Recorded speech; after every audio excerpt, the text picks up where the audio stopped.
जिलापाल अभियोग शुणाणी पर जालद्वारा जलप्रपात पर्यटन स्थल अनुधान कले जिलापाल।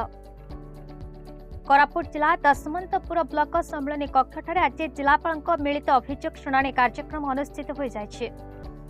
वीडियो मिलन कुमार झांकर तत्वावधान आयोजित कार्यक्रम में जिलापाल भी कीर्ति भाषण मुख्य अतिथि भाव जोगदे विभिन्न प्रकार 74 अभियोग शुणाणी करते।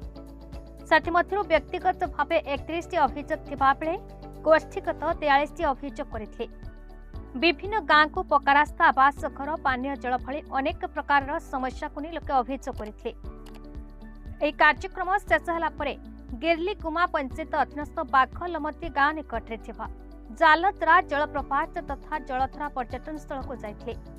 प्रथमे बाघ लमती गिरली गुमा अंचल महिला मिशन शक्ति महिला माने उपस्थित रही जिलापाल को पुष्पमाल्य दी स्वागत करितला परे सेठाकर प्राकृतिक भरा परिवेश मनोलोभा सौंदर्य जलप्रपात बोली देखिथिले एवं बहु खुशी मध्य होइथिले। एथिरे पूर्वतन विधायक प्रभु जानी उपस्थित रही जिलापाल एवं अन्य अधिकारी मानक सह भळिकी फळी फोटो उत्तोलन करिथिले। कहिथिले जे जालतरा जलप्रपात एबे पर्यटक मानक पई लोकप्रियता बढ़िबा लागिछि।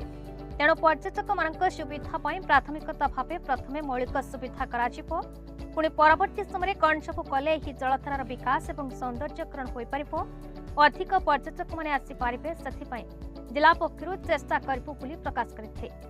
अन्यपटे जिलापाल प्रतिश्रुति पाइला अंचलवासी मध्य खुशी लहरी खेली जाइए। दीर्घ वर्ष है सौंदर्य भरा जलप्रपात लोकायित भाव पड़ रही। पूर्वतन विधायक प्रभु जानी समय जलप्रपात को जिला पर्यटन स्थल करने लगी आलोचना कर विधायक पांठिरू माटी रास्ता निर्माण करते, जहा फल धीरे धीरे अधिक लोकप्रिय होबार लागिछि।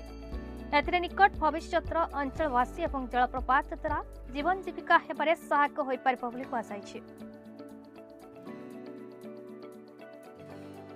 जलधारा जो वाटरफॉल अच्छी सेटा प्रकृति सौंदर्य मझे गोटे बहुत सुंदर जगार स्थापित अच्छी सेटा को लोकल डिमांड अच्छी जेहेतु ऑलरेडी पर्यटक मान भर गोटे भल पॉपुलारिटी होगी आसमी मौलिक सुविधा गुड़ाक पर्यटक मान करने गोटे रिक्वेस्ट रही। आज दशमंतपुर जेहेतु आम आसलु ग्रीवेंस सारिकी आम आसचु गाँ लोकों संगे भी आम आलोचना करुचु एवं तांकर जहाँ इच्छा अच्छी ये जगह को केमती आग को गोटे भल पर्यटन स्थल हिसाब से स्थापित करने जहाँ विजन रखी आम तरफ जहाँ सुविधा आम जोगाई पार निश्चित भाव में आम तरफ सपोर्ट करूँ। ता सहित आम वन विभाग गाइडेंस नहीं जो गाइडलाइंस अच्छी से गाइडलाइंस को नजर रखिकी निश्चित भाव में गोटे भल इको टूरिस्ट डेस्टिनेशन हिसाब से जलधारा आगामी दिन में स्थापित होगा बोलिकी आशा करुँ। Dasmantpur block Kishore Chandra Nayak report BE news Odisha.